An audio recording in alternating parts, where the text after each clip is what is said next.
ओम नमो भगवते वासुदेवाय। ओम नमो भगवते वासुदेवाय। ओम नमो भगवते वासुदेवाय। नारायण नमस्कृत्य नरं चैव नरोत्तमं देवीं सरस्वतीं व्यासं ततो जयमुदीरये। नष्टप्रायेषु अभद्रेषु नित्यं भागवत सेवया भगवती उत्तम श्लोके भक्तिर्भवती नैष्टिकी। कृष्णाय वासुदेवाय देवकी नंदनाय च नंदगोपकुमाराय गोविंदाय नमो नमः।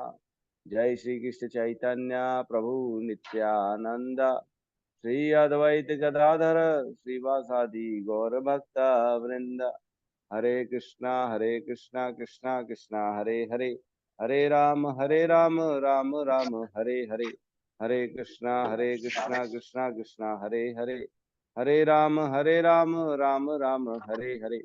हरे कृष्णा कृष्णा कृष्णा हरे हरे, हरे राम राम राम हरे। तो सभी का स्वागत है प्रातःकालीन श्रीमद् भागवतम के सत्र में। और हम सब सौभाग्यशाली है, बहुत बहुत सौभाग्यशाली है जो हमको रोज नित्य डेली भागवतम की कथा सुनने को मिलता है। रोज सवेरे 6 बजे करना क्या है, मात्र जूम चालू करना मोबाइल में और बैठ जाना।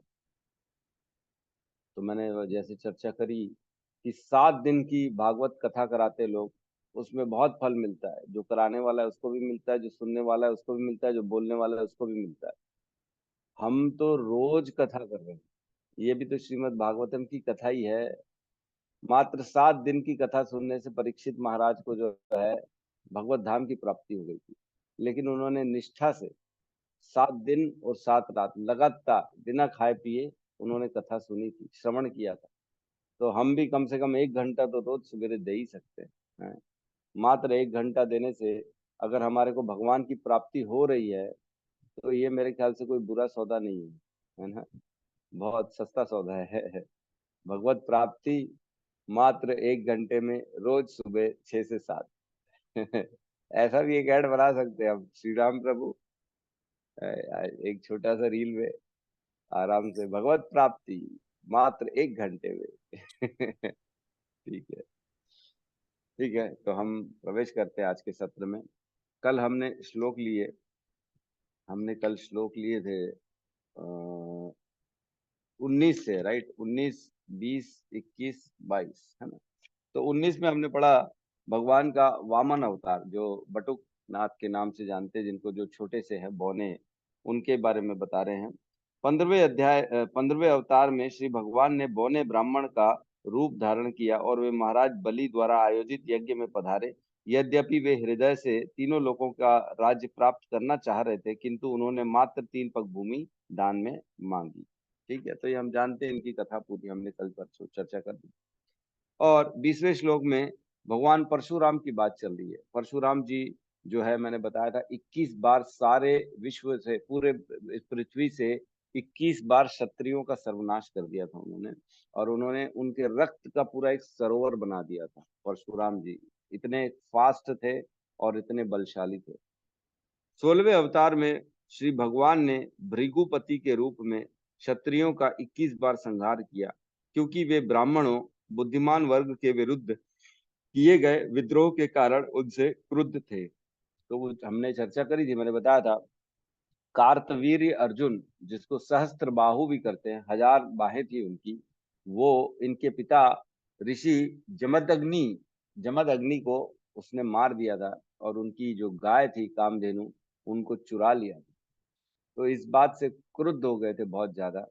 और जो कार्तवीर्य अर्जुन थे, उनके साथ सभी क्षत्रिय खड़े थे एक्चुअल में। जैसे हम देखते हैं कुरुक्षेत्र की लड़ाई हुई थी महाभारत की, तब सारे क्षत्रिय आ गए थे, सभी आ गए थे लड़ने। अरे बोले कोई किसी साइड से खड़ा होगा, कोई किसी साइड से खड़ा होगा, क्योंकि धर्म युद्ध था, है ना। क्षत्रिय लोग इंतजार करते हैं कब युद्ध हो और मैं जाऊं और मैं अपनी लड़ाई जो है, मेरे जीवन की एक अच्छी लड़ाई लड़के आऊं।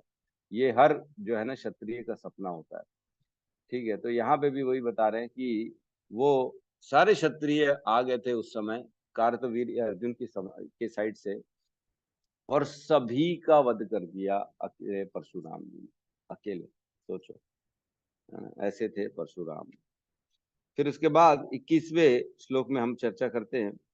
तत्पश्चात 17वें अवतार में श्री भगवान पराशर मुनि के माध्यम से सत्यवती के गर्भ से श्रील व्यास देव के रूप में प्रकट हुए। उन्होंने यह देखकर कि सामान्य जन अल्पज्ञ हैं, एकमेव वेद को अनेक शाखाओं प्रशाखाओं में विभक्त कर दिया। तो वेद व्यास जी का प्राकट्य हुआ सत्यवती माता और पराशर मुनि के पुत्र के रूप में, और उन्होंने सभी वेदों को, जो पहले से थे वेद, ऐसा नहीं कि वेद उन्होंने बनाए, वेद पहले से थे, लेकिन वेदों को अलग अलग शाखाओं में बांटा, चारों शाखाओं में, ऋग्वेद, यजुर्वेद, सामवेद और अथर्ववेद, इसमें बांटा उसको। और उसके बाद इन पे वेदांतों की टिप्पणियां लिखी, जो कि पुराण कहलाते। वेदांत की टिप्पणी, जिसको पुराण कहते हैं, explanation of Vedas, conclusion of Vedas, है ना। और भगवत गीता लिखी, महाभारत के 1 लाख श्लोक लिखे, तब ये वेद व्यास जी ने लिखित रूप में करके गए, क्योंकि उनको मालूम था कि हम जैसे लोग बेवकूफ हैं, उनको याद तो कुछ रहेगा नहीं, 2 दिन पहले क्या पढ़ा था वो भी याद नहीं रहेगा। तो वेद और पुराणों की तो बात ही अलग है ना। अभी तक हमने कितना पढ़ लिया, स्कंद 1 का, कैंटो 1 का अध्याय 1, अध्याय 2, अभी अध्याय 3 में है हम। आज भी 1 और 2 से मैं पूछूंगा क्या क्या पढ़ा। 6 प्रश्न क्या थे जो सूत गोस्वामी से पूछे गए थे शौनक आदि ऋषियों के द्वारा, तो मेरे ख्याल से कोई बता नहीं पाएगा। 6 2 बताएंगे मुश्किल से, और ओहो प्रभु जी मेरे को तो याद नहीं आ रहा क्या 6 प्रश्न पूछे थे। ओहो, ठीक है, तो कल पढ़ के आइएगा, कल का होमवर्क है ये। 6 प्रश्न कौन से थे, कल बताना है सबको, जिसके उत्तर में सूत गोस्वामी ने पूरी की पूरी श्रीमद् भागवतम बता दी। ठीक है। फिर उसके बाद 22वें में हमने पढ़ा 18वें अवतार के में श्री भगवान राजा राम के रूप में प्रकट हुए। उन्होंने देवताओं के लिए मन भावन कार्य करने के उद्देश्य से हिंद महासागर को वश में करते हुए समुद्र पार के निवासी नास्तिक राजा रावण का वध करके अपनी अति मानवीय शक्ति का प्रदर्शन किया। तो फिर राजा राम की बात चली, प्रभु श्री राम, है ना। प्रभु श्री राम के बारे में हमने बताया कि क्या कथा उनके बारे में क्या बताए, तो वो तो सबको मालूम ही है। ठीक है, वर्णन क्या करें हम छोटा सा इसमें। उसके बाद आज हम 23वें, 24वें, 25वें जो है श्लोक में प्रवेश करेंगे। 23, 24, 25 कोशिश करेंगे, है ना। 23 में प्रवेश करते हैं, 23वें श्लोक को साथ में दोहराएंगे, अनम्यूट करेंगे। सबको बोलना चाहिए, क्योंकि ये जो श्लोक है ये सुखदेव गोस्वामी की जो है ना वाणी है, और उनकी वाणी को कॉपी करने से हमारे अंदर भी थोड़े थोड़े उनके गुण आना चालू हो जाते हैं। जिसको कॉपी करते हैं उनका गुण आना चालू हो जाता है, और ये देव वाणी है। इसको सुनेंगे प्रभु हमारे मुख से, तो वो बड़े गदगद हो जाएंगे कि वाह क्या बात है, कोशिश तो कर रहे हैं कम से कम। ठीक है, तो साथ में दोहराएंगे 23वें नंबर श्लोक को। एकोन विषय विंशति में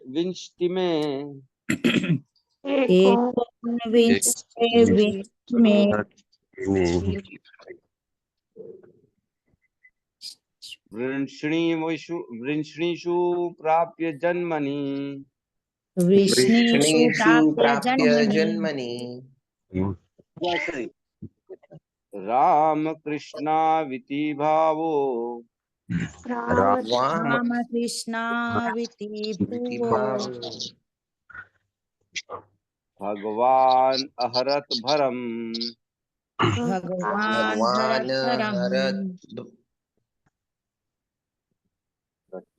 एकोनाविंशे विंशति में एकोनविंशे विंशति में वृष्णीषु प्राप्य जन्मनि वृष्णीषु प्राप्य जन्मनि रामकृष्णाविति भुवो रामकृष्णाविति भुवो भगवान् हरत्परम् भगवान् हरद्भरम् हरे कृष्ण। एकोनविंशे विंशति में एकोनाविंशे विंशति में वृष्णीषु प्राप्य जन्मनि विष्णुषु प्राप्य जन्मनि रामकृष्णविति भुवो रामकृष्णाविति भुवो भगवान् अहरत् भरम्। भगवान अहरतरम। अभी भी कम से कम 15 लोग तो म्यूट में बैठे रहते हैं, इतना बोलने के बाद भी। तो क्या बात है भाई, आप लोग कम से कम श्लोक तो रिसाइट कर ही सकते सब के सब, है ना। ये उचित नहीं है जो है, आप आ रहे हैं और जो उसके बाद श्लोक भी रिसाइट नहीं कर पा रहे। आपको पढ़ना चाहिए। ये सब का क्यों हो रहा है? उद्धार करना है सबका। जितना अपन साथ में बोलेंगे उतना हमारा उद्धार होगा। अनुवाद। 19वें तथा 20वें अवतारों में श्री भगवान वृषणी वंश में यदुकुल में भगवान श्री बलराम तथा भगवान श्री कृष्ण के रूप में अवतरित हुए और इस प्रकार उन्होंने संसार के भार को दूर किया। ओम ज्ञानतिमिरन्धस्य ज्ञानाञ्जनशलाकया चक्षुरुन्मिलितं येन तस्मै श्री गुरुवे नमः। श्री चैतन्य मनोभीष्टं स्थापितं येन भूतले स्वयं रूप कदा मह्यं ददाति स्वपदान्तिकं। वन्देऽहं श्रीगुरु श्रीयुतपदकमलं श्रीगुरून् वैष्णवांश्च श्रीरूपं सागरजातं सहगं रघुनाथान्वितं तं सजीवं साद्वैतं सावधूतं परिजनसहितं कृष्णचैतन्यदेवं श्रीराधा कृष्णपादान् सहगं ललिता श्रीविशाखान्वितांश्च। हे कृष्ण करुणा सिंधु दीनबंधु जगतपते गोपेश गोपिका कांता राधा कांत नमस्तुते। तप्त कांचन गौरांगी राधे वृंदावनेश्वरी वृषभानुसुते देवी प्रणमामि हरिप्रिये। वाञ्छाकल्पतरुभ्यश्च कृपा सिन्धुभ्य एव च पतितानां पावनेभ्यो वैष्णवेभ्यो नमो नमः। नमो विष्णुपादाय कृष्णपृष्ठाय भूतले श्रीमते भक्तिवेदांत स्वामीति नामिने। नमस्ते सरस्वते देवे गौरवाणी प्रचारिणे निर्विशेष शून्यवादी पाश्चात्य देश तारिणे। जय श्री कृष्ण चैतन्य प्रभु नित्यानंद श्री अद्वैत गदाधर श्रीवासादि गौर भक्त वृंद। हरे कृष्णा कृष्णा कृष्णा हरे हरे हरे राम राम राम हरे हरे। हरे कृष्णा। श्रीमद् भागवतम जो है सभी ग्रंथों का सार है। सभी ग्रंथों में सर्वश्रेष्ठ है श्रीमद् भागवतम पुराण। सभी पुराणों में, सॉरी ग्रंथों में तो नहीं, सभी पुराणों में। तो ग्रंथ भी कह सकते हैं, कोई बड़ी बात नहीं है। तो भगवान जो है, भगवान की दिव्य लीलाओं का वर्णन श्रीमद् भागवतम में है। और जो श्रीमद् भागवतम का पठन पाठन करता है उसको भगवत प्राप्ति निश्चित हो जाती, निश्चित है एकदम, बिना किसी कंफ्यूजन के, बिना डाउट के, निश्चित। तो हम रोज पढ़ते हैं। कृपया लोगों को जोड़ें, ज्यादा से ज्यादा लोगों को समझाएं, उठाएं, सुबह नींद से जगाएं। उठो, भगवत प्राप्ति करनी है कि जीवन में सोते रहना है? सोते रहोगे तो खोते रहोगे, उठोगे तो पाओगे, है ना। जितना भगवान से दूर रहोगे उतना नीचे की योनियां जाने के चांस हो जाते हैं, नीचे गिर जाएंगे हम। अगली योनि क्या मिलेगी? कुत्ता बिल्ली सूअर, पता नहीं। आज समय है, मृत्यु के पहले तक समय है। जागे, पढ़ें, समझें तो अगली योनि उत्तम योनि प्राप्त हो सकती, ऊपर की योनि मिलेगी जहाँ पे जो है चांस रहेगा भगवत प्राप्ति और आसानी से कर सकते हैं, है ना। नहीं तो एक बार तो अगर नीचे चले गए तो बड़ा मुश्किल है। एक श्लोक आता है भगवत गीता में 16वें अध्याय में, भगवान कहते हैं उसमें कि आसुरीम योनि मापन्ना मूढ़ा जन्मनि जन्मनि। हाँ? आसुरीम योनि मापन्ना मूढ़ा जन्मनि जन्मनि अप्राप्य माम कौंतुए अप नहीं माम अप्राप्य कौंतुए ततो यान्ति अधमाम गति। मतलब जो आसुरी योनियों में है, जो मुझसे दूर है ना।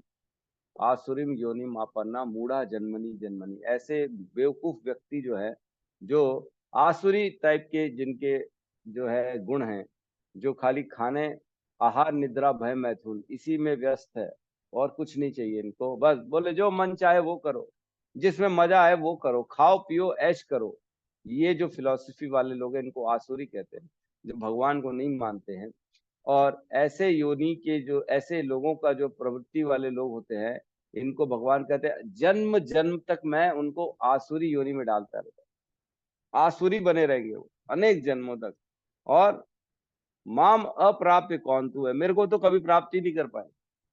और क्या करेंगे, ततो यान्ति अधमाम गति, और गंदी से गंदी योनियों में डाल देता हूं उनको, और गंदी एकदम, बिच्छू, सांप, रेंगने वाले कीड़े, नीचे जो है वृक्ष पौधे गंदे गंदे, मछली, केकड़े, ऐसी योनियों में डाल देंगे भगवान, अनेक करोड़ों करोड़ों जन्म तक कि भगवान से दूर हो जाएंगे।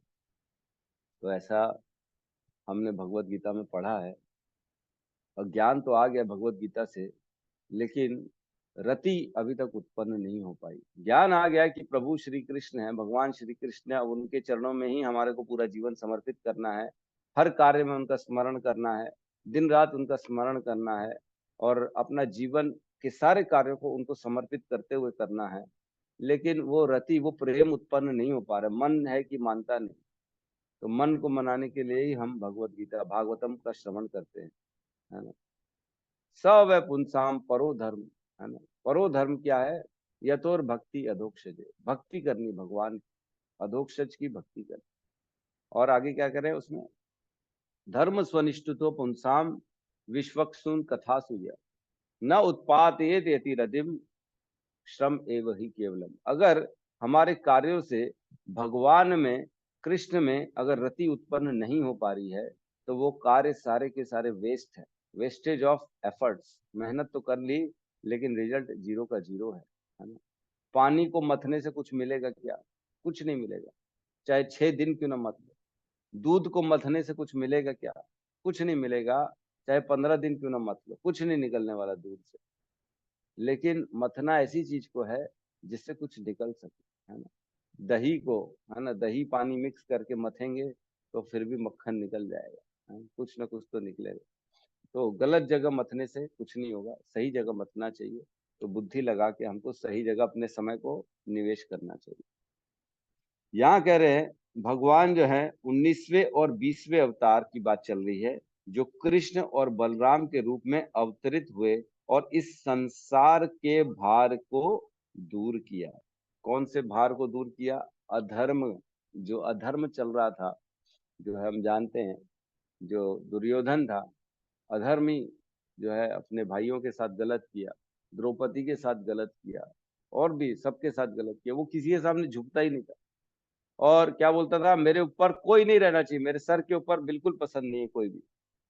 जब उसके सेवक उसके ऊपर छत्ता लेके चलते थे तो बोलता था, हटाओ ये छत्ता, मेरे ऊपर, मेरे सर के ऊपर कोई नहीं होना चाहिए, छत्ता भी नहीं होना चाहिए। चाहे बोले, अरे प्रभु आपको तो धूप लगेगी, काले हो जाओगे, गर्मी लगेगी, अरे बोले गर्मी लगे धूप लगे उससे मेरे को कोई फर्क नहीं पड़ता, लेकिन मेरे ऊपर कोई नहीं होना चाहिए।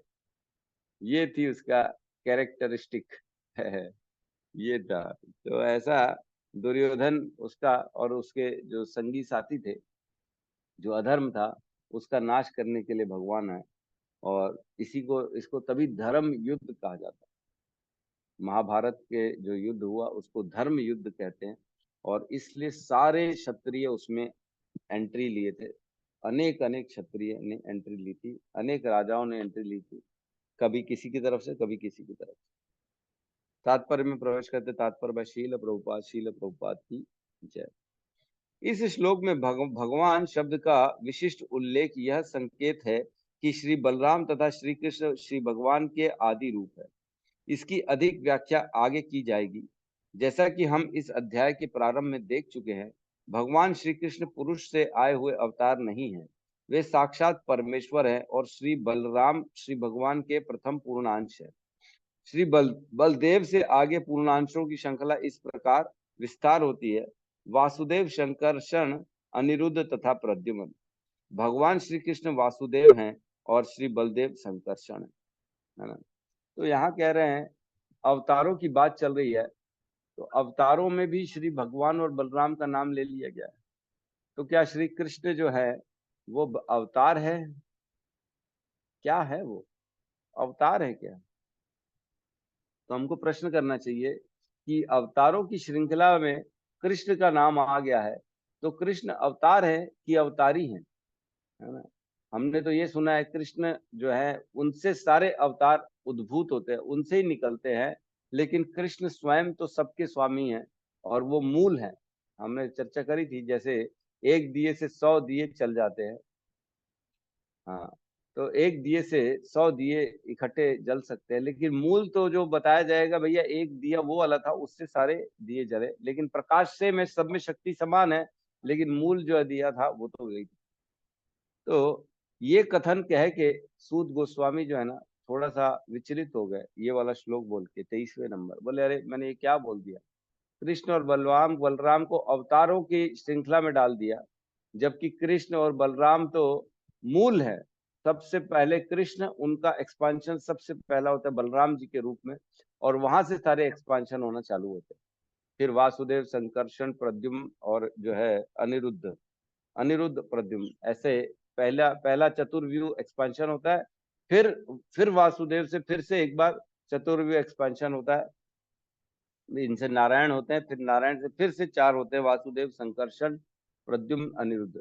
फिर उसके बाद जो है अनेक अनेक अवतार होते हैं, फिर पुरुष अवतार होता है, फिर ये होता है, फिर लीला अवतार होता है, युग अवतार होता है ना, शक्ति आवेश अवतार होते हैं, युग हमने चर्चा करी, मनवंतर अवतार होते हैं, सब अलग अलग होते हैं। तो बेसिक सबसे पहले कृष्ण होते हैं। तो ये कह के जो है ना, जब सूत गोस्वामी ये श्लोक बोल दिए तो उनको लगा मैंने थोड़ा सा गलत डायरेक्शन में बोल दिया, तो इसका क्लैरिफिकेशन उन्होंने किया श्लोक नंबर 28 में, है ना। 2-3 श्लोक बाद जब हम पहुंचेंगे 28 में, तब वो बताते हैं। 28 नंबर जो है श्लोक, एते च अंश कलह पुंसा कृष्णस्तु भगवान स्वयं इंद्रियारी व्याकुलम लोके मृणयंती युगे युगे। कहते हैं अनुवाद में, उपयुक्त सारे अवतार या तो श्री भगवान के पूर्ण अंश या पूर्णांश के अंश कलाएं हैं, लेकिन श्री कृष्ण तो आदि पूर्ण पुरुषोत्तम भगवान हैं। वे सब विभिन्न लोकों में नास्तिकों द्वारा उपद्रव किए जाने पर प्रकट होते हैं। श्री भगवान आस्तिकों की रक्षा करने हेतु अवतरित होते हैं। ये श्लोक बाद में अभी 4-5 श्लोक के बाद आ जाएगा, हम इसमें बहुत लंबी व्याख्या करने वाले हैं। तो इसमें कहते हैं कि नहीं नहीं मैंने गलत बता दिया, श्री कृष्ण तो भगवान है ना। तो हम चर्चा करेंगे आगे चल के। नेक्स्ट श्लोक में हम प्रवेश करते हैं, श्लोक नंबर 24 साथ में दोहराएंगे। ततः कलौ संपृत्वे ततः कलौ संप्रवृत्ते सम्मोहाय सुरद्विषाम् सम्मोहाय दुर्दिशाम् बुद्धो नाम्ना अंजनसुतः बुद्धो नाम्ना नाम्ना अंजनसुतः अंजनसुतम् कीकटेषु भविष्यति कीटकेषु भविष्यति भविष्यति ततः कलौ संप्रवृत्ते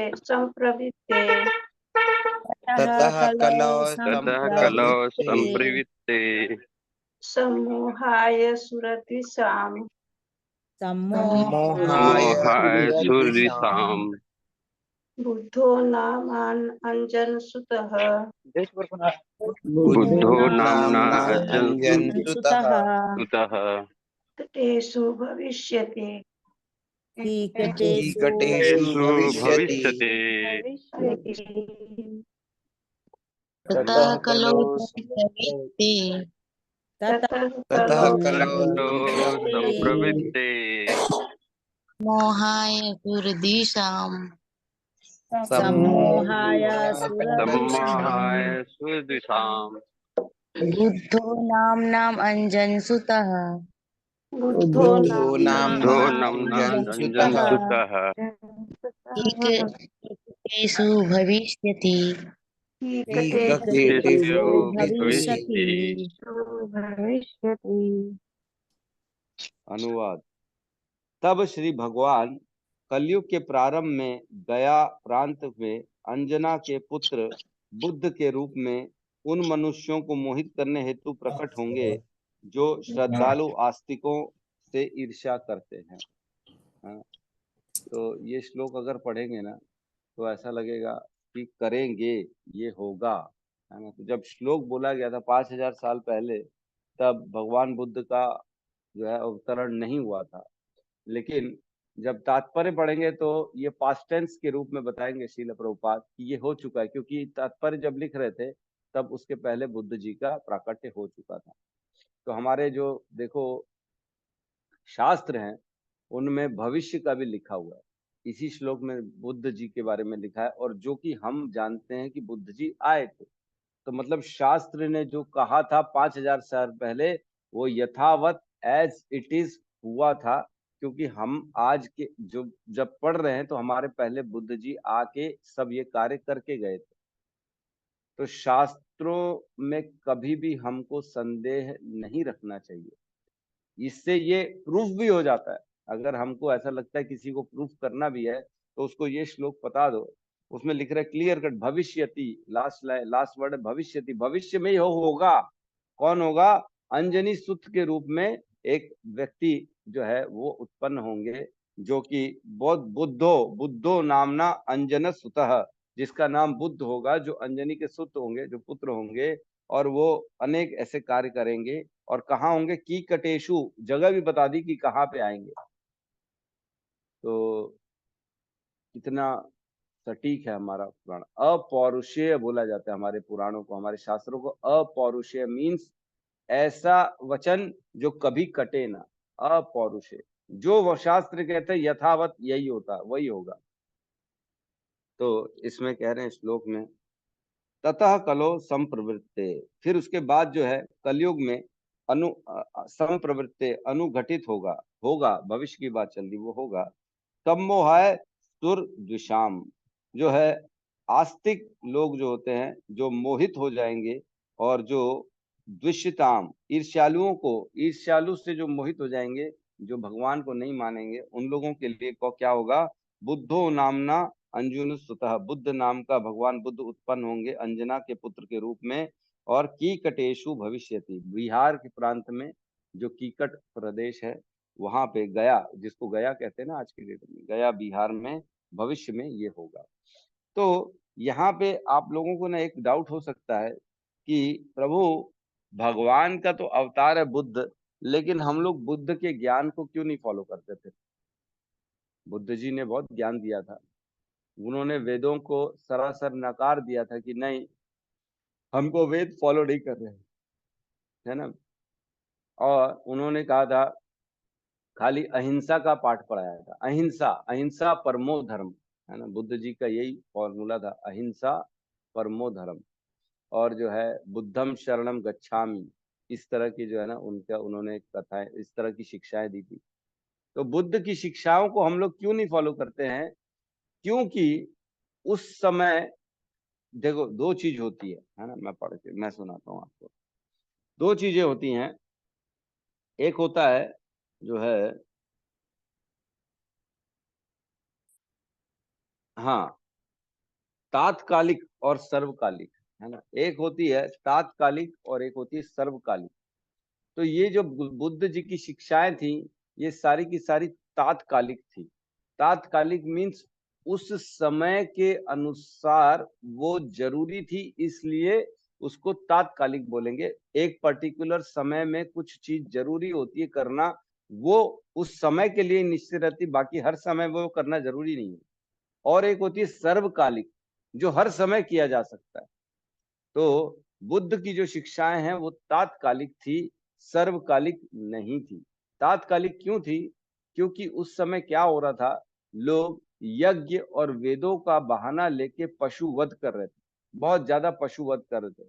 उस समय कहना था लोगों का कि वेदों में तो लिखा हुआ है बलि चढ़ाना, हम पशुओं को, गायों को काट काट के बलि चढ़ाएंगे और उनका मांस खाएंगे। तो उस समय क्या हो गया था कि जो उद्देश्य था गाय और अनेक पशुओं का वध करना, उद्देश्य था कि हम उनका मांस का भक्षण करें। लेकिन वेदों में जो कथन है पशुओं की बलि का, उसमें ये लिखा गया है कि पशु की बलि तभी दी जा सकती जब पशु वृद्ध हो और उन बलि से उस पशु को अगला जीवन तत्काल मनुष्य का मिल सके। इस उद्देश्य से जो है वो करते थे हम, है ना। तो इस प्रकार जो है लोग भ्रांत में चले गए थे, तो इसलिए वेदों का गलत तात्पर्य लिया जा रहा था और सिर्फ पशु वध को प्रोत्साहन मिल रहा था। इसलिए गौतम बुद्ध भगवान ने बोला कि मैं ऐसे वेदों को ही नहीं मानता हूं जिसमें पशु बलि को प्रोत्साहन दिया जाए, जिसमें पशु वध का जो है ना हमको जिससे पशु वध की शिक्षा मिले, ऐसे मैं वेदों को ही रिजेक्ट करता हूँ। उन्होंने ये बोला था कि मैं ऐसे वेद को रिजेक्ट करता हूं, ऐसे शास्त्र को रिजेक्ट करता हूं जो पशु वध के लिए प्रोत्साहन देते हैं। ऐसे नहीं बोला था कि मैं सभी वेदों को शास्त्र को मानूंगा ही नहीं, ऐसे नहीं बोला। तो इन्होंने ऐसा क्यों किया? क्योंकि लोग वेदों का बहाना लेके पशु वध कर रहे थे, जिससे वो और घोर नास्तिकता में गिर रहे थे। तो उनका उद्देश्य था ऐसे प्योर नास्तिक जो है, पूरे प्योर अधर्मी जो हैं, पापी लोग हैं, इनको कम से कम मनुष्य के लेवल तक तो लाया जाए। जैसे जैसे हम अपने आहार को सुधारते हैं, हम देखते हैं हमारा जो है ना हमारी स्थिति ठीक होती है, मानसिक स्थिति भी ठीक होती है। तो बहुत जरूरी है आहार। जैसा रहेगा आहार वैसा रहेगा विहार, है ना। जैसा आहार वैसा विहार। तो हमको एक श्लोक आता है ना, क्या आता है, छांदोग्य उपनिषद का श्लोक है। इसमें कहते हैं आहार शुद्धो सत्व शुद्धि, सत्व शुद्धो भ्रू स्मृति, है ना, स्मृति लब्धे सर्व ग्रंथि नाम विप्रह मोक्षः। ये श्लोक आता है। इसमें कहते हैं शुद्ध सबसे पहला स्टेप है शुद्धि का। चिंतन, दिमाग शुद्ध हो, शरीर शुद्ध हो, सब चीज शुद्ध हो, उसका सबसे पहला स्टेप क्या है? हमारा आहार शुद्ध हो, है ना। खाएंगे क्या, वो शुद्ध होना बहुत जरूरी है। तो हमारे कबीर प्रभु जी मंदिर में भ्रमण कर रहे, सुबह सुबह भगवान विष्णु की सबको जो है वो प्रतिमा दिखा रहे हैं। तो आपका बहुत बहुत धन्यवाद। आप दिखाइए सबको एक बार, क्या दिक्कत है, ऑफ क्यों कर दिया? हरि बोल कबीर जी, कबीर प्रभु जी, वीडियो ही ऑफ कर दिया मैं तो। जी जी जी प्रभु जी। वो दंतेवाड़ा आया हूँ प्रभु जी, हरे कृष्ण, बहुत शक्तिपीठ पे। अच्छा लगा। दिखाइए, हाँ, बहुत बहुत बढ़िया। बहुत सुंदर व्यू है। हरि बोल, हरि बोल, बहुत बढ़िया। बहुत क्षीर सागर में और ये हाँ, हनुमान महाराज है। विष्णु जी बैठे हो, देखो शेष नाग में लेटे हुए भगवान विष्णु और साथ में लक्ष्मी जी उनके चरण को जो है ना, चरण की सेवा कर रही है ना। बहुत राइट प्रभु जी, थोड़ा और पास से दिखा सकते हो क्या? जी बिल्कुल प्रभु जी, एक मिनट प्रभु जी, मैं कैमरा साफ कर लेता हूँ। अच्छा, ब्रह्मा जी भी, सत्य प्रभु को ब्रह्मा जी भी दिख गए। तो ये कौन से विष्णु लेटे हुए हैं? क्षीरोदक्षा है। क्षीरोदक्षाई, क्षीरोदक्षाई कैसे हो गए? श्री कृष्ण गोविंद क्षीरोदक्षाई कैसे हो गए? उनके तो आप बता रहे हो नाभि कमल से ब्रह्मा जी उत्पन्न हुए हैं। उनके नाभि से ब्रह्मा जी नाभि में उसमें कमलनाथ में बैठे हैं।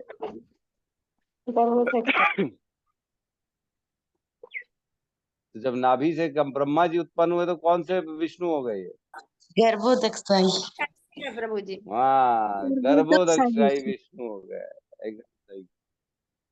ये है गर्भोदक्षाई विष्णु, क्योंकि इनके नाभि कमल से जो है ना ब्रह्मा जी उत्पन्न हुए। और ये जो कमल की डंडी है, इसी में 14 लोक है और इसी में एक लोक है पृथ्वी, जिसमें हम रहते हैं, है ना। बिल्कुल ऐसे ही है, लाइव दिख रहे एकदम हैं ऐसे ही है, सटीक। हाँ, ऐसी है। इतने सोचो, इतनी छोटी सी डंडी में एक छोटा एक लोक है पृथ्वी, जिसमें हम रहते हैं, और इतने विशाल है जी प्रभु जो जी। है विष्णु जी। बहुत बहुत धन्यवाद, बहुत बहुत बढ़िया प्रभु जी का। तो हम वापस आते अपने दोबारा। अच्छा, और क्लोज दिखा दिया प्रभु, ठीक है। क्लोज कर रहा हूँ प्रभु जी। हाँ, ये बहुत बढ़िया। ये शेष नाग है, शेष नाग जो है इनके ऊपर लेटे हुए हैं।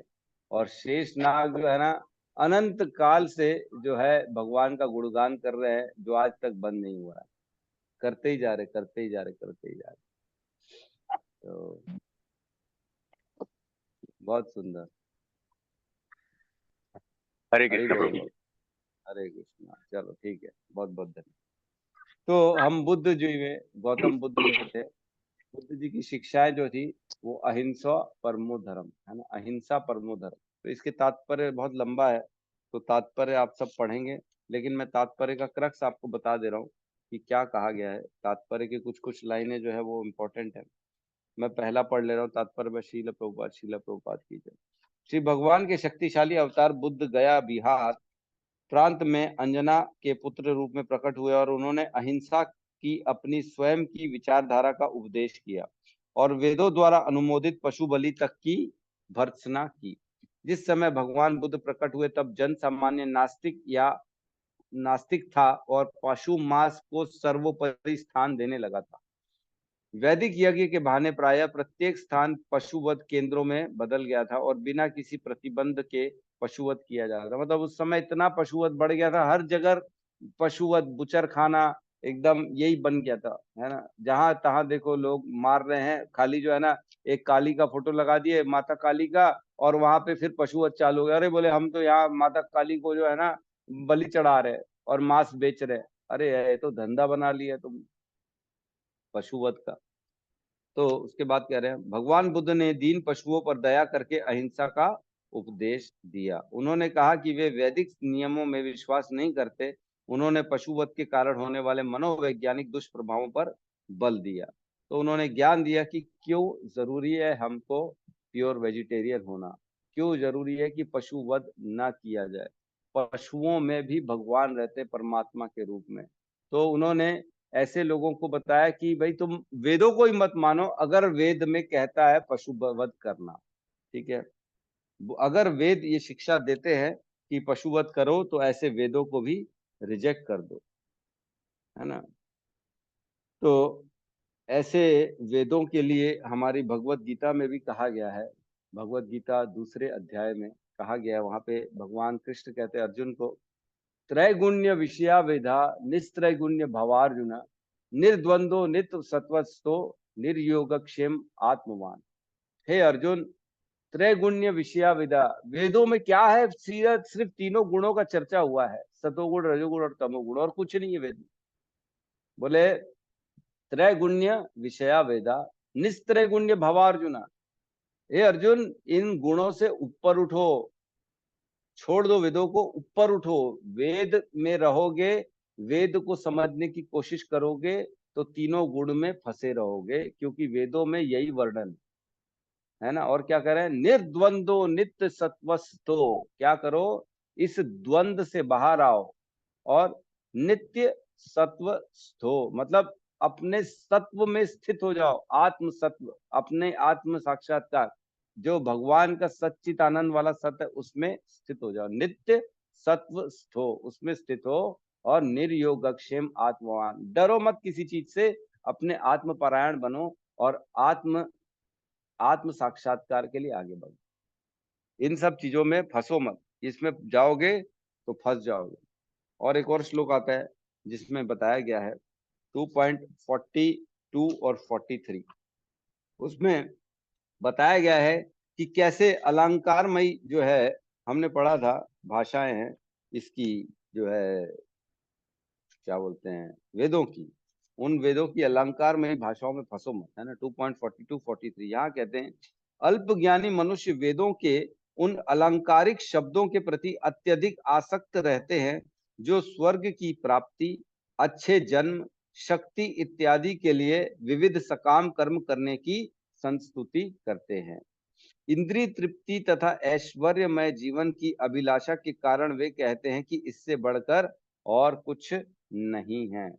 तो जो वेदों को फॉलो करते हैं वो क्यों करते हैं, क्योंकि उसमें लिखा है कि आपको अगर बलशाली बनना है तो ये करो, आपको पैसे वाला बनना है तो ये बनो, ये करो, आपको स्वर्ग की प्राप्ति चाहिए तो ये करो, अच्छा जन्म चाहिए, अच्छा सब, अच्छा कुल, ये वो सब जो चाहिए, उसके लिए अलग अलग अनुष्ठान बताए गए हैं वेदों में। इसलिए लोग वेदों की भाषा में फंस जाते हैं और वो केवल उन कर्मों को करते हैं जिनसे उनकी मन की इच्छा पूरी होती है। अच्छा कुल, अच्छी शक्ति, अच्छा नाम, अच्छा राज्य, अच्छा परिवार, ये सब चाहिए तो आप अलग अलग अनुष्ठान करो, यज्ञ करो, उपवास करो, तपस्या करो, ये वेदों में लिखा गया है ना।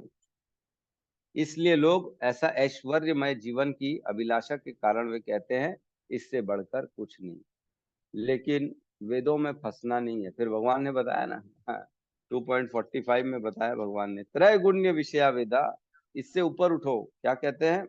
वेदों में मुख्यतः प्रकृति के तीनों गुणों का वर्णन हुआ है। हे अर्जुन, इन तीनों गुणों से ऊपर उठो, समस्त द्वैतों और लाभ तथा सुरक्षा की सारी चिंताओं से मुक्त होकर आत्म परायण बनो। चिंता मत करो क्या होगा, मेरे को अच्छा कुल चाहिए, मेरे को अच्छा शक्ति चाहिए, अच्छा शरीर चाहिए, अच्छा यौवन चाहिए, अच्छी पत्नी चाहिए, अच्छा पति चाहिए, इन सब से ऊपर उठो और आत्म परायण बनो। इन सब में कुछ नहीं रखा, फंसे रहोगे इसमें। तो इसीलिए यहाँ पे जो है ना बताया गया है कि वेदों को उन्होंने रिजेक्ट कर दिया, इन्होंने, वो भगवान बुद्ध ने, है ना। और उन्होंने मनुष्य को जो है आत्मपरायण बनने के लिए, पहले एक्चुअल में भक्ति करने के लिए पहले मनुष्य तो बनना पड़ेगा ना, असुर से तो निकल के जीरो में तो आना पड़ेगा ना। सपोज करो -8 में कोई चला गया और उसको 100 में जाना है, तो कम से कम 0 तक तो लाना ही पड़ेगा ना। 0 के बाद तो प्लस वाला चालू होगा। मैथ्स जानते हैं जो लोग समझते हैं, 0 के नीचे ही चला गया तो कम से कम मनुष्य तो लाना पड़ेगा। अगर पशु तल चला गया, द्विपद पशु बन गया अगर कोई व्यक्ति, तो उसको पहले मनुष्य बनाओ, कम से कम वेजिटेरियन बनाओ, जो कम से कम नॉनवेज नहीं खाएगा, तो उसका कुछ तो मनोस्थिति ठीक रहेगी, समझने के काबिल तो होगा। प्रभुपाद भी जब बाहर गए अमेरिका, तब उन्होंने सबको प्रसाद खिलाना चालू किया, अपने हाथ से बना बना के गुलाब जामुन खिलाते थे सबको, क्योंकि मालूम था उनको ये सब ड्रग्स लेने वाले हैं, ऐसे हिप्पीज हैं, कुछ भी खा लेते हैं, कुछ भी कर लेते रोड में, वस्त्र भी नहीं पहनते। इनको पहले मनुष्य भी बनाना पड़ेगा। वो कैसे बनेंगे? जब इनके अंदर प्रसाद जाएगा तो इनकी स्थिति, जो मानसिक स्थिति है वो ठीक होगी, तब इनको मेरी भाषा समझ में आएगी और वे ये जो है ये ज्ञान उनको समझ में आएगा, शास्त्र समझ में आएंगे, नहीं तो नहीं आएंगे समझ में। तो बौद्ध धर्म जो है ना, वो कहता था कि सब कुछ शून्य है, कुछ भी नहीं है। बोले कुछ भी नहीं है, सिर्फ सब शून्य है, जीरो है, एवरीथिंग इज जीरो। बौद्ध धर्म ये कहता था। फिर शंकराचार्य जी आए, वो कहने लगे कि सब कुछ एक है, एक ही है, बस सब कुछ एक में है, हम भी एक दिन उसी एक में मिल जाएंगे। सब जो है वही एक है, उसी का पावर हर कहीं है, उसी की एनर्जी हर कहीं है, जिससे सब कुछ चल रहा है। वो कौन है एक, वो भी नहीं बताते थे। वो एक ही है, बस एक ही है, वही है, बस बस वही है। कौन है? बोले पता नहीं, वही एक ही है। और उसके बाद जो हमारे गौड़ीय परंपरा जो आई, ब्रह्म माधव गौड़ीय परंपरा, इसमें हमारे आचार्य जो है अपना शील प्रभुपाद ने बताया, चैतन्य महाप्रभु की वाणी को एक्सप्लेन किया। चैतन्य महाप्रभु ने अचिंत्य भेदाभेद का कॉन्सेप्ट क्लियर किया कि जीरो भी नहीं है, एक भी नहीं है, दो है, दोनों अलग अलग है, जीव भी है और परमात्मा भगवान भी है, दोनों अलग अलग है और दोनों एक भी है। जैसे समंदर होता है और समंदर की बूंद होती है, समंदर एक ही है, उसका पानी अगर अलग कर दिया जाए बूंद, तो क्या समंदर से अलग है? हाँ, वो अलग है भी और नहीं भी। अगर उसमें मिला दोगे तो एक हो जाएगा, उससे अलग रखोगे तो अलग रहेगा। उसी प्रकार दोनों हैं भी अलग, स्वभाव के हिसाब से, क्वालिटी के हिसाब से सेम है, लेकिन क्वांटिटी के हिसाब से अलग अलग है दोनों। तो दोनों अलग भी हैं, एक भी है, अचिंत्य भेदाभेद। तो इस प्रकार बौद्ध जी शून्यवादी थे और जो है शंकराचार्य जी मायावादी थे, और हमारा ब्रह्म गौधम माण परंपरा जो है वो वैष्णव कहलाता है, और जो हम भगवान को मानते हैं, स्वरूप में मानते हैं, ऐसा। ठीक है, तो यहाँ पे हम आज की क्लास को विराम देते हैं। मैंने आज सोचा था कल की अवतार का भी चर्चा कर लेंगे, कोई बात नहीं, कल कर लेंगे कल की अवतार की चर्चा। ठीक है, किसी का कोई प्रश्न है तो हम ले सकते हैं। हरे कृष्ण प्रभु जी, दंडवत प्रणाम। प्रभु जी, दंडवत प्रणाम। परशुराम जी ने भी अपनी माँ का ही मतलब ये कर दिया था ना, माँ को ही मार डाला था ना, तो वो क्यों किया था? माँ को मार डाला था परशुराम जी ने? हाँ, माँ की भी हत्या कर दिया था, बाद में जिंदा किया था। पिताजी ने कुछ बोला था करके ऐसा सुना है मैं।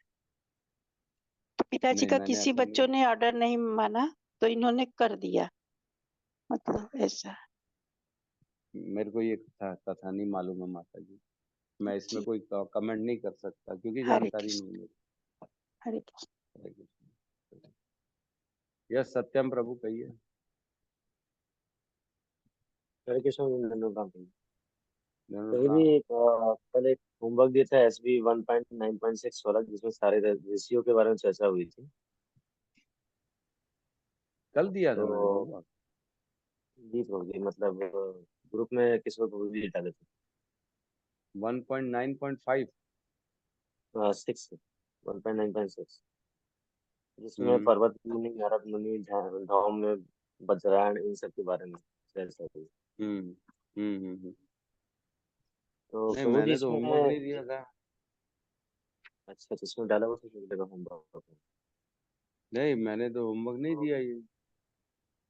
अच्छा, क्यों आनंदायनी माता जी, प्रभु जी मैंने इसमें होमवर्क एक दिया था क्या? मैं नहीं सुन पाई थी प्रभु जी। मेरा ना ये मोबाइल बहुत डिस्टर्ब करता है, बीच बीच में गायब हो जाता है। मैं नहीं सुन पाई थी होमवर्क। नहीं, मैंने दिया ही नहीं था। अच्छा, मैंने नहीं तो दिया प्रभु था, जी मेरे एक को तो लाइन था, मालूम है। मतलब हम्म तो हरे प्रभु जी कृष्ण इसमें एक प्रभु लाइन जी, है। हरे कृष्ण प्रभु जी, आपने कहा था जो आखिरी श्लोक पढ़ाया था ना कल, उसका तात्पर्य पढ़ के आना। हाँ हाँ हाँ, वो बोला था मैंने, ये नहीं पढ़ के बोला था। ठीक है, चलिए बोलिए क्या बोल रहे हैं सत्यम प्रभु। प्रभु जी इसमें धर्म के चुस्त पालक थे, तो चुस्त का मतलब क्या है यहाँ? किसके, कहाँ पे? इसमें 1.1 अनुवाद में?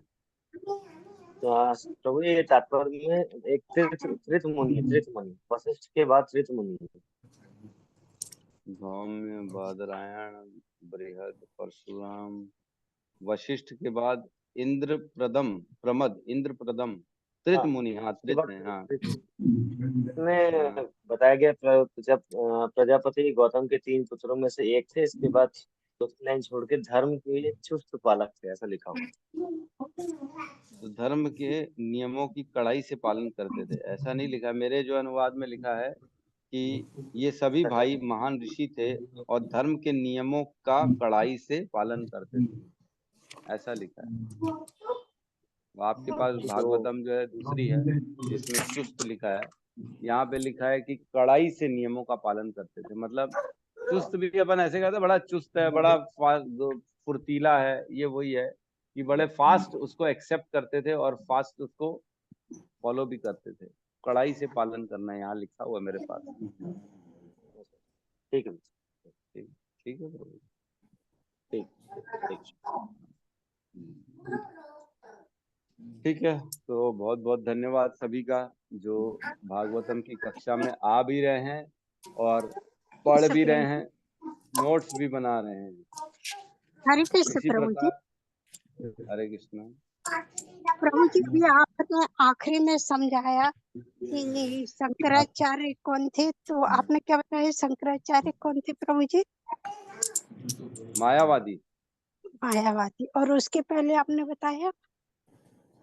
बुद्ध जी के बारे में, वो शून्यवादी। अच्छा, और उसके बाद बताया? जो हमारी परंपरा है ब्रह्म माधव गौड़ परंपरा, ये जी जो जी। है हम एक भी मानते हैं और दो भी, भगवान को और अपने आप को अलग अलग मानते हैं। भगवान की आइडेंटिटी अलग है, जीवों की आइडेंटिटी अलग है, हम ये मानते हैं। लेकिन हम एक भी मानते हैं। एक कैसे मानते हैं कि जीव और भगवान क्वालिटी में सेम है, दोनों सच्चित आनंद है, हम भी सच्चित आनंद है। वो भी अविनाशी हैं, जीव भी अविनाशी है, जीव भी अनादि है, भगवान भी अनादि है। तो क्वालिटी गुणों में एक है और क्वांटिटी में अलग अलग है। उनके पास बहुत बड़ी शक्ति है, हमारे पास एकदम छोटी, ऐसा। जी जी प्रभु जी। और प्रभु जी, आपने एक दिन बताया था कि वशिष्ठ, एक सेकंड, सुमित्रा माता जी के यहाँ से बड़ी आवाज आ रही। हाँ बताइए क्या कह रही है? आपने बताया था कि वशिष्ठ प्रजापति थे। क्या बताया था? वशिष्ठ जी प्रजापति थे, आपने बताया था। हाँ, वशिष्ठ जी प्रजापति, मैंने बताया था। जी सर, हमने आप सुना था पहली क्लास में जिस दिन, तो वशिष्ठ जी तो सप्त ऋषियों में एक थे ना प्रभु जी। नहीं, ऐसा नहीं है। वशिष्ठ हो सकता है कोई और प्रजापति भी उत्पन्न हुआ हो, ऐसा नहीं है। जैसे बुद्ध जो है ना, 2 बुद्ध थे, है ना। कपिल मुनि भी 2 थे, एक कपिल भगवान हुए और एक नास्तिक कपिलवादी हुए। तो जी ऐसा हो जी सकता है, ऐसा हो सकता है कि मैंने कहाँ बोला है, वशिष्ठ के लिए मैंने बोला है, तो हो सकता है कहीं आया होगा अनुवाद में, तो मैंने बोला होगा। आपको उसी समय ये चीज रेस करनी चाहिए ना, अब ऐसे। जी जी प्रभु जी, अब करूंगी प्रभु जी। हाँ, उसी समय हरे जो है ना, कृष्ण जहाँ पे प्रभु जी। जहाँ कंफ्यूजन हो वहाँ कपिल तुरंत के बारे में तो आ बताए थे प्रभु जी, वो कपिल है ऐसे करके बताए थे। वशिष्ठ का तो मैंने सुनी थी। हम्म, ठीक है। मैंने भी तो नहीं बहुत बहुत सुना। धन्यवाद, बहुत बहुत धन्यवाद सभी का। यहाँ पे क्लास को क्लोज करते सब मिलके हरे कृष्ण महामंत्र का जाप कर लेते। हरे कृष्णा हरे हरे कृष्णा कृष्णा हरे कृष्णा कृष्णा कृष्णा कृष्णा हरे कृष्णा हरे हरे हरे हरे राम राम हरे हरे राम राम राम राम राम हरे हरे हरे। हरे। कृष्ण हरे सभी भक्त समस्त वृंद की जय। जय। की जय। जय। जगत जगत गुरु गुरु श्रील हरि प्रभुपाद की प्रभुपाद जय। जय।